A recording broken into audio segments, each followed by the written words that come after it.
నర్సంపేట మాజీ ఎమ్మెల్యే దివంగత పెద్ది సుదర్శన్ రెడ్డిని మరోసారి ఈ ప్రభుత్వం అవమానించింది. నిజంగా ఇది చాలా విచారకరం. ఎందుకంటే ఆయన తెలంగాణ ఉద్యమకారుడు, తెలంగాణ కోసం ఎంతో కొట్లాడినోడు. అలాంటి ఒక మాజీ ఎమ్మెల్యే కూడా అలాంటి వ్యక్తి పట్ల ప్రభుత్వ అధికారులు ఎంత నిర్లక్ష్యంగా వ్యవహరిస్తున్నారంటే అంత దారుణాది దారుణంగా వ్యవహరిస్తున్నారు. ఏంటంటే ఆయన చనిపోయాడు, మనకు తెలిసిన విషయమే.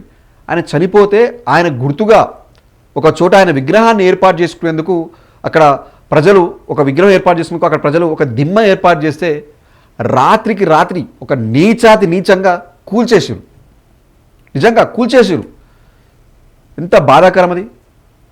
ఒక ఉద్యమకారుడు, మాజీ ఎమ్మెల్యే, ఒక ప్రజలు ఏర్పాటు చేసుకున్న విగ్రహాన్ని కూల్చాల్సిన అవసరం ఏముంది ప్రభుత్వానికి, ఆ అధికారులకు? అంటే ఆ అధికారులకు పైనుంచి ఆదేశం రాకపోతే ఏ అధికారి కూడా వెళ్ళి కూల్చాడు. ఎందుకంటే ఆయన చిన్న పర్సన్ కాదు. ఆయన ఒక మాజీ ఎమ్మెల్యే, ఆ నియోజకవర్గానికి సంబంధించి ఒక మాజీ ఎమ్మెల్యే, తెలంగాణ కోసం కొట్లాడినోడు. తెలంగాణ వచ్చే వరకు పెళ్లి కూడా చేసుకొని చెప్పేసి శపథం పట్టి పోరాడిన వ్యక్తి. తెలంగాణ ఈరోజు వచ్చిందంటే ఆయన పాత్ర కూడా చాలా కీలకమైన పాత్ర ఉంది. అలాంటి వ్యక్తి పట్ల ఎందుకు ఇంత దారుణంగా ప్రవర్తిస్తున్నారు? ఇప్పుడు దిమ్మే కట్టుకుంటే, అక్కడ విగ్రహం పెట్టుకుంటే మీకు వచ్చే నష్టం ఏంటి? మీకు వచ్చే కష్టం ఏంటి? ఒక ప్రైవేట్ స్థలంలో, అక్కడ నర్సంపేటలో ఉన్న ఒక ప్రభుత్వ మెడికల్ కాలేజ్ ఆపోజిట్లో ఒక ప్రైవేట్ స్థలంలో ఆయన విగ్రహం ఏర్పాటు చేసుకుంటే కూల్చాల్సిన అవసరం ఎందుకుంది? సరే, సెంటర్లో పెడుతుర్రు, రోడ్డుకు అడ్డంగా పెడుతుర్రు, దిడ్డంగా పెడుతుర్రు, వచ్చిపోయి రాకపోయి ఇబ్బంది అయ్యేది కాబట్టి తీసేస్తామని చెప్తే ఒక అర్థం ఉంది. కానీ ఒక ప్రైవేట్ స్థలంలో, ప్రభుత్వం సంబంధించిన స్థలంలో ఒక తెలంగాణ ఉద్యమకారుడు, మాజీ ఎమ్మెల్యే, ఆయన విగ్రహాన్ని అక్కడ పెట్టుకోవడానికి మీకేందుకు అంత అభ్యంతరం? ఎందుకంత ఉలిక్కిపాటు? నిజంగానే ప్రభుత్వానికి చిత్తశుద్ధి ఉంటే ప్రభుత్వం ఏర్పాటు చేయాలి. ఎందుకంటే ఆయన అలాంటి వ్యక్తి. మీరు ఆయన ఉద్యమకారుడు కాబట్టి, గుర్తించింది కాబట్టే ప్రభుత్వం ఉన్న ఆయన చనిపోయినప్పుడు ప్రభుత్వ లాంఛనాలతో అంత్యక్రియలు జరగాలని చెప్పేసి ప్రభుత్వమే ఆదేశాలు ఇచ్చింది. అంటే ఒక అందరికీ ఇవ్వరు కదా ప్రభుత్వ లాంఛనాలతో అంత్యక్రియలు జరపడం. మీరు ఇచ్చిన వెంటనే ఆయన ప్రాధాన్యత ఏందో ప్రభుత్వానికి కూడా తెలుసు. అలాంటి వ్యక్తి విగ్రహాన్ని పెట్టుకుంటే దిమ్మ కూల్చేశారా? ఎందుకు కూల్చాలి? ఒక రీజన్, అనుమతి లేకుండా విగ్రహం పెడుతురు అని. మీ అనుమతి ఎవరికి కావాలి? మిమ్మల్ని ఎందుకు అనుమతి అడగాలి? ఒక ప్రైవేట్ స్థలంలో తెలంగాణ ఉద్యమకారు విగ్రహం పెడుతున్నప్పుడు ఎందుకు అడగాలి? ఆయన ఏమన్నా బందిపోట, వీధిపోట, లేకపోతే ఉగ్రవాద, లేకపోతే పక్క రాష్ట్రం తీసుకొచ్చి పెడుతురా? కాదు కదా. ఆ నియోజకవర్గానికి సంబంధించిన ఒక మాజీ ఎమ్మెల్యే, అందరి పేదల ప్రజలకి ఎంతో సాయం చేసిన వ్యక్తి. ఆయన సాయానికి గుర్తుగా ఆయన మర్చిపోలేక ఆయన విగ్రహాన్ని ఏర్పాటు చేసుకుంటారు. ఈ రాష్ట్రంలో ఎంతమంది తెలంగాణ వ్యతిరేకులకు సంబంధించిన విగ్రహాలు ఉన్నాయో అందరికీ తెలుసు. హైదరాబాద్ నడిబొడ్డున, జిల్లా కేంద్రాలలో, చాలా ప్రాంతాలలో తెలంగాణ వ్యతిరేక విగ్రహాలు కూడా ఉన్నాయి రాష్ట్రంలో. వాటిని ఎందుకు కూల్చట్లేదు? మరి కూల్చాలి కదా. కానీ కూల్చరు. కానీ ఒక నిఖారసైన తెలంగాణ ఉద్యమకారుడు, దివంగత మాజీ ఎమ్మెల్యే చనిపోయిన వ్యక్తికి విగ్రహం కడుతుంటే అనుమతి లేదని కూల్చేస్తారా? నిజంగానే అధికారులకు కావచ్చు, ప్రభుత్వానికి కావచ్చు, నిజంగానే ఆయన పట్ల, అంటే ఆయన అవమానించడం మేము చెప్తున్నాం కదా, మీకు ఆయన పట్ల నిజమైన ప్రేమ ఉంటే మీరు ఏం చేయాలి? ఒకవేళ అనుమతి కావాలి అంటే పోయి అడగండి. అనుమతి తీసుకోవాలండి, దీన్ని కూడా అనుమతి తీసుకోండి అని చెప్పి ఇవ్వండి. మీరే పర్మిషన్ ఇవ్వండి. వారు అడిగే అవసరం ఏముంది? ఆ వ్యక్తికి మీరే పర్మిషన్ ఇస్తే అయిపోతుంది కదా. ఆ విగ్రహం ఏర్పాటు చేసుకుంటే ఆడేమన్నా కబ్జాలు జరుగుతున్నాయా? ప్రభుత్వ ల్యాండ్ ఏమైనా కబ్జాలు చేస్తున్నా? కోట్ల కుంభకోణాలు జరుగుతున్నాయా? ఏమీ లేదు కదా.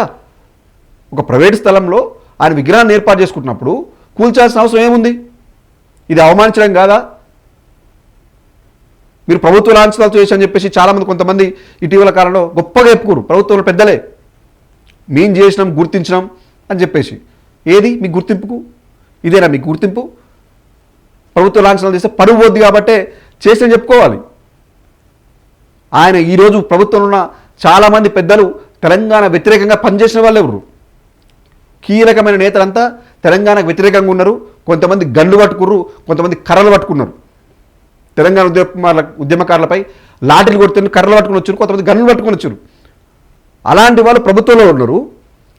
ఒక తెలంగాణ రాష్ట్రం ఏర్పడేంత వరకు నేను పెళ్లి కూడా చేసుకోని చెప్పేసి ఒక శబ్దం పట్టి తెలంగాణ సాధించి ఆ తర్వాత పెళ్లి చేసుకొని ప్రజాసేవలో ఉండి ఎంతోమంది ప్రజలకు సేవ చేసి ఈరోజు ఆయన కన్ను మూసే ఇంత కరికరం కూడా మీకు ఉండదా? విగ్రహం కూల్చాల్సిన అవసరం ఏముంది? ప్రభుత్వం వాస్తవం చెప్పాలంటే ప్రభుత్వమే ప్రభుత్వ ఖర్చుతో విగ్రహాలు ఏర్పాటు చేయాలి.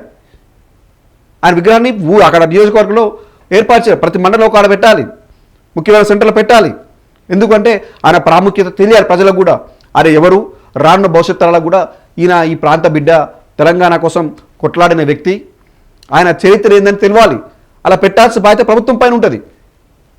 కానీ వీళ్ళు సొంతంగా ఏర్పాటు చేసుకుని ఒక ప్రైవేట్ స్థలంలో ఏర్పాటు చేసి కూల్చేస్తారు.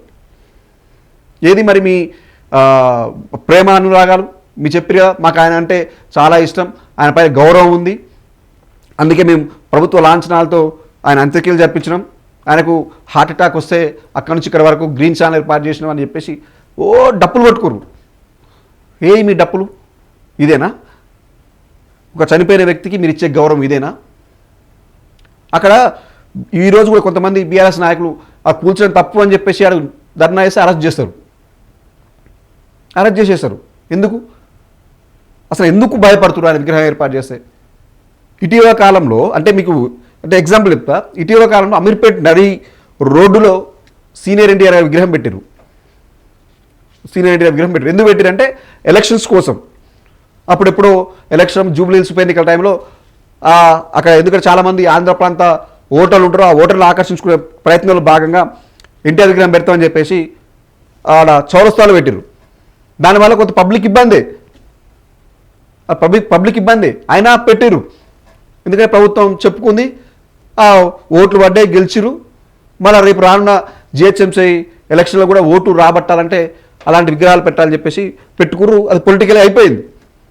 కానీ మన రాష్ట్ర బిడ్డ, మన తెలంగాణ కోసం కొట్లాడిన బిడ్డ, తెలంగాణ కోసం పాటుపడిన వ్యక్తి, మాజీ ఎమ్మెల్యే, ఆయన విగ్రహాన్ని ఆయన నియోజకవర్గంలో ఒక ప్రైవేట్ స్థలంలో ఏర్పాటు చేసుకుంటే మరి ఇంత ఉలుకుపాటు ఎందుకు?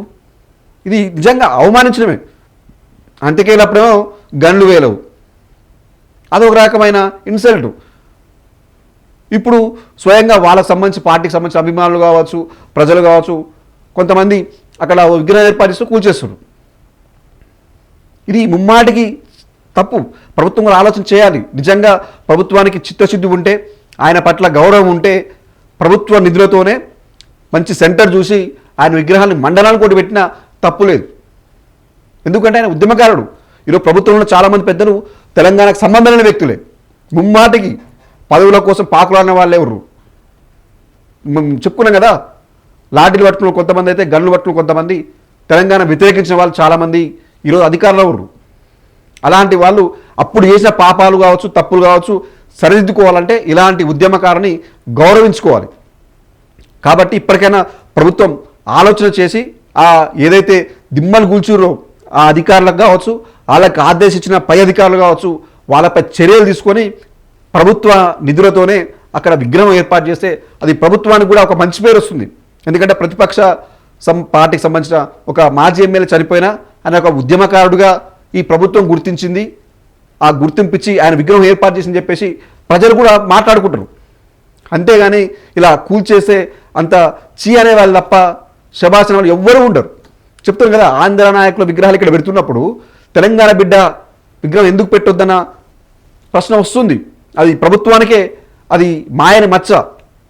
కాబట్టి ఇప్పటికైనా పునరాలోచన చేసి విగ్రహాన్ని ప్రభుత్వ నిధులతోనే మంచి సెంటర్ చూసి ప్రతి మండలానికి కూడా విగ్రహం పెట్టినా తప్పు లేదు.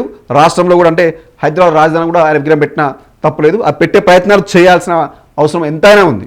మరి చూద్దాం ప్రభుత్వం ఎలాంటి నిర్ణయం తీసుకుంటుంది, మరి దానిపైన ఏమైనా యాక్షన్ తీసుకుంటుందా లేకపోతే అలాగే సైలెంట్గా ఉంటుందనేది చూద్దాం.